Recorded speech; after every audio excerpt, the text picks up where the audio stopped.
You're watching Morning at NTV. Well, it is the month of September and academic years have kicked off in most universities here locally, but we get to look at the different variations that we do have in education, given that there's now globalization of literally everything. And in our Tech Note this morning, we're going to be assessing the overarching value of international education.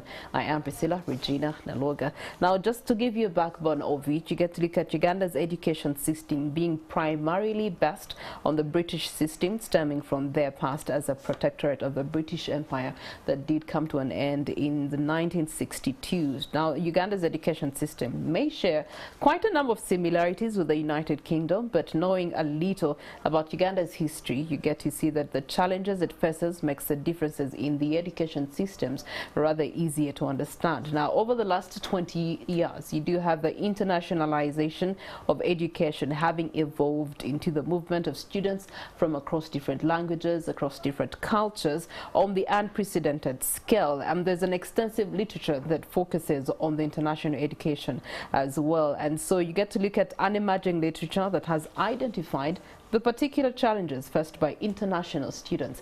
And I know that quite a number of you over the course of the last 20 years have been international students in one way or another. Now, here to navigate more of this conversation, I am joined by a British Council agent. She's also the managing director with Academic Families, leading this drive. Her name is Lorna Clayton. Good morning to you, Lorna. Good morning, Priscilla. How are you? Thank you. I'm very well. I'm delighted to be in Uganda and in East Africa. Yeah, you are, proud to say that you're an East African. You've talked about your son having had a fair share of both educations, Ugandan education and of course the British education. And from your son's point of view, what is the difference in these forms of education?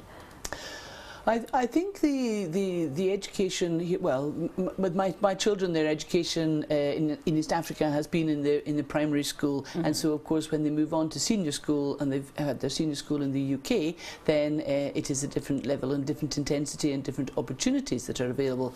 But I think in primary school, I think a very good grounding in good sound education. Okay, all right. So there's perceptions of the value that comes with international education, differently experienced by different people. When it comes to us here in Uganda, could you explain to us what exactly is meant when they say international education? Well, primarily international education. It can be delivered in country with obviously with other national standards and also with other national people. But I think the normal context is when you go outside, and the schools and the universities in the UK are a great melting pot.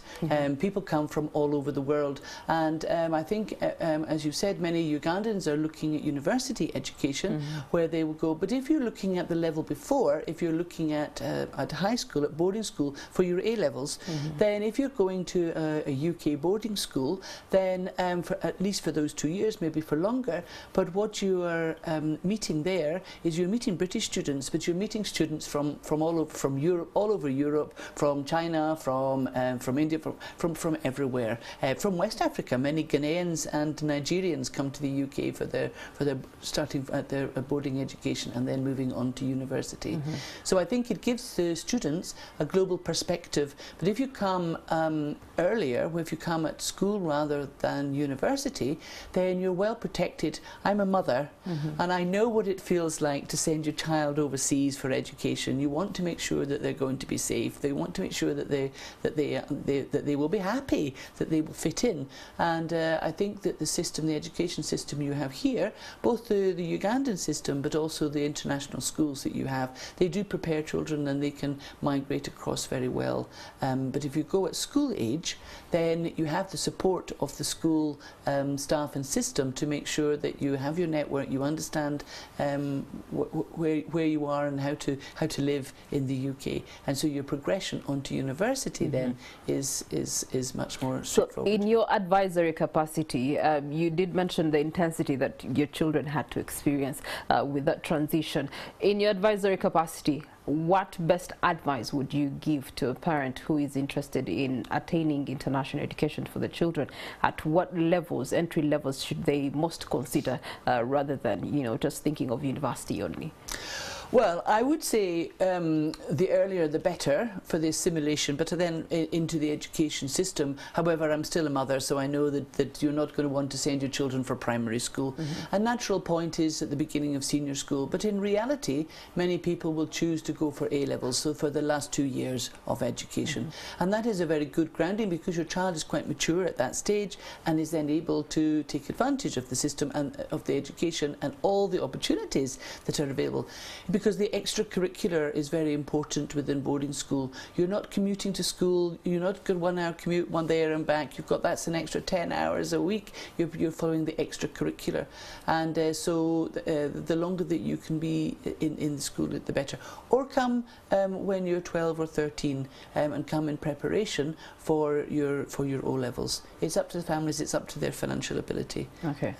All right. Now you've mentioned the key word there, financial ability. Is there any partnerships, any initiatives that actually help to take off the financial burden of the parent in ensuring that they can have the assimilation as naturally and early as possible?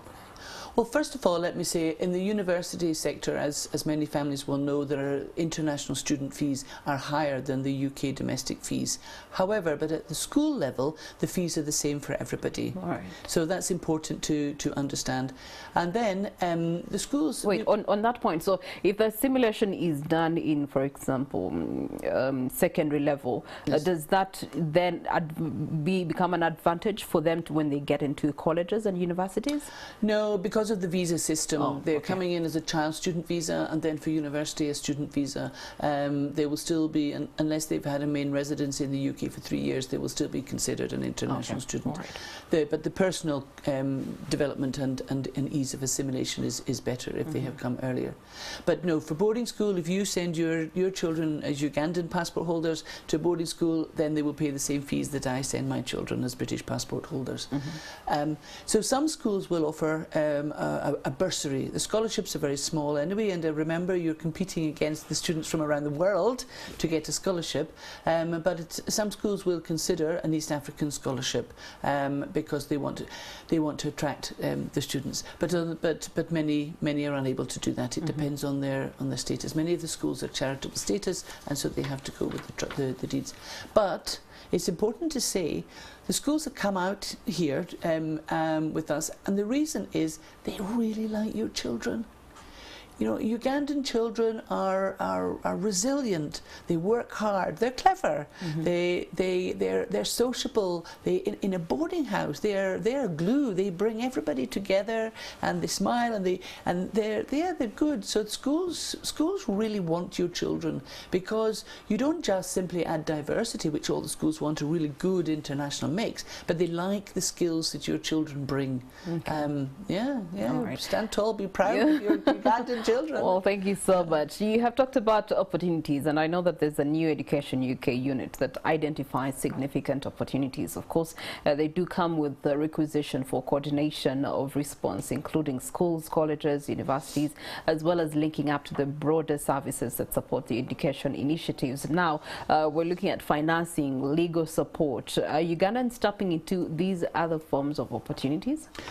Well, I can't talk a great extent to that, but what I can say is that the British Council is leading that discussion with institutions in country, and if individuals are looking for opportunities, then it is the British Council that is the first stop to discuss those specific areas. Okay. All right. Let's talk about literature.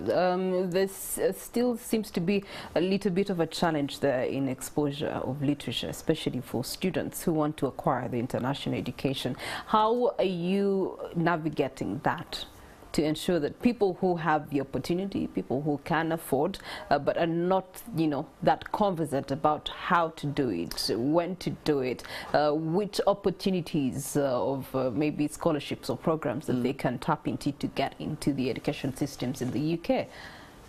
Well, that's where we come in, and we're able to guide families. We need to understand what the parents' aspirations are, and we need to understand what the child's aspirations and needs are, and we're able to then identify. There are over 450 good quality boarding schools in the UK, and any parent would be overwhelmed by the choice, and so we need to understand if your child has very strong academics, or maybe they have learning support needs, whichever end of the spectrum, that's a starting point we need to understand. But then what do they aspire to study and to become? So we need to have schools that will specialise in those areas. But then you ask any child what was the best thing about your schooling, and they're not going to tell you it was the physics lessons. Yeah. They're going to tell you it was the sport that they played, the friends actually, probably, the friends they made and the activities they did. So we look at that as well, and we understand what are the extracurricular activities they want. Boarding schools, because there is so much time, they have so many activities, so many team sports. You learn to win graciously, you learn to lose graciously, you learn to be a leader, you learn all of those soft skills that will place you very well, both in applying to university but for future employers. Employers are looking for resilient, adaptable young people who will make the most of their opportunities, and also can be leaders, can be team players, and coming through a boarding school education, progressing into university, and then you're sitting very well for employment. Post-university in the UK, when you graduate, you have 2 years. You get a post-study visa, so you can stay in the UK and work. And that visa belongs to you. You don't have to have the job first and then ask the employer to sponsor you. You can apply for the visa, and then you carry it with you and you go to employers.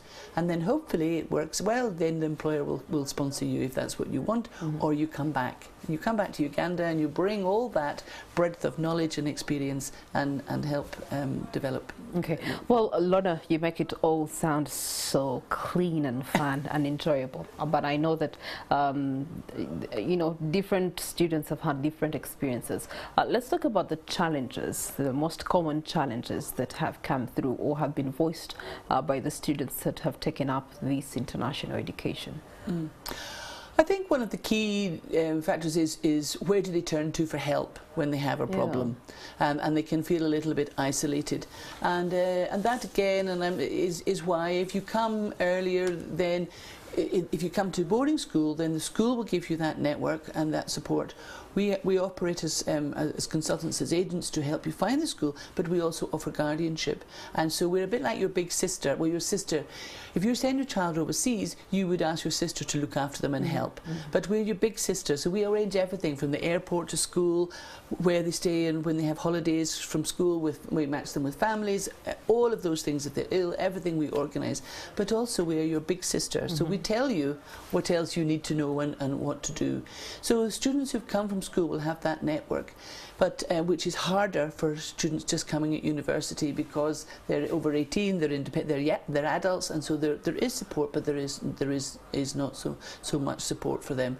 The other things that are fitting in are probably the weather, but like when I come here, I wear lighter clothes, I wear fewer layers. When you go there, you wear more layers. We find young people don't complain so much about the weather. Food always, but I think the food is quite similar from here. I think no, it's not. Lorna, you don't have matoke in the UK, so you can't say it is similar food. You don't have you don't have quite a number of things that we enjoy here. So it's, in London you can get everything. The potato here is white. The potato you have is yellow. The yam here is a different color. The yam you have there is a different color. So okay. It comes with you know, quite a number of culture shocks, if I must say. And so how are you involved in ensuring that there's proper assimilation on the education level, but also as personal on a level for the people that go and the students that go through your hands? Well, I think yes, those are nuances on the food, but fine. But I think it's up to the individual. You have to want to go, don't you? Yeah. You have to embrace that you want this international exposure, and you want to try things that are different. You need to be an adventurer to a certain extent. If you're not, then fine. Whichever country you come from, you stay home. So you have to look at things as positive changes. There is support. So find like-minded people, and that doesn't mean people like you. Yeah. It means people like-minded people who are looking for the adventure. Make friends. You know, whether it's at school or at university, you know, get involved in societies and clubs. Try new activities, and that's the way that you will find people, your team, wherever you are, and then you will settle. As soon as we all find friends, then we're all happier. Okay. So that's always my advice. Get involved. Lorna is my new friend as of this morning. So let's talk about the services that you offer. How can people access your services? Are they free, or do they come with some funding? What's the criteria of selection for the people that go through your initiative? Well, we brought a number of schools with us, and we've had our expo yesterday. But families who are interested can contact us through our social media, but also through our website academicfamilies.com. And we support people, a lot of families remotely as well. We come in country from and regularly, but we can also kick off and start off remotely. We are able to help any family that is looking for UK boarding education, providing that they have the ability to pay. And the school fees are about 170 million a year, and that covers all the education and all the boarding. So it's a lot of money for families to pay, but if the families are able to, they want their child to go overseas and they have the wherewithal to pay for that, then we're able to help them. Okay. When you look at many overseas students who want to access the good quality education, you get to see that there's evolvement that has come through, or evolution that has come through. I no longer have to go to the UK to access the same education. I can be right here and still access the same nature of education. Do you have that consideration with your... Yes, and that's great. But I think it's a tier of levels, isn't it? If the most that you're able to afford currently is to access it through the TNE, access in country, then fabulous, that's great. Okay. But if you have the financial resources that you are able to go overseas, then and I have lived in many countries, and I can attest that it definitely is worth the opportunity to live overseas if it's at all possible. Okay, all right. Well, thank you so much, Lorna Clayton, who's the Managing Director with Thriving Families. You can check out more information on their website, thrivingfamilies.com. Now we're going to... Academic Families. Academicfamilies.com. We're going to be going to Ivan Kewalinyo this morning, who's also having a diverse conversation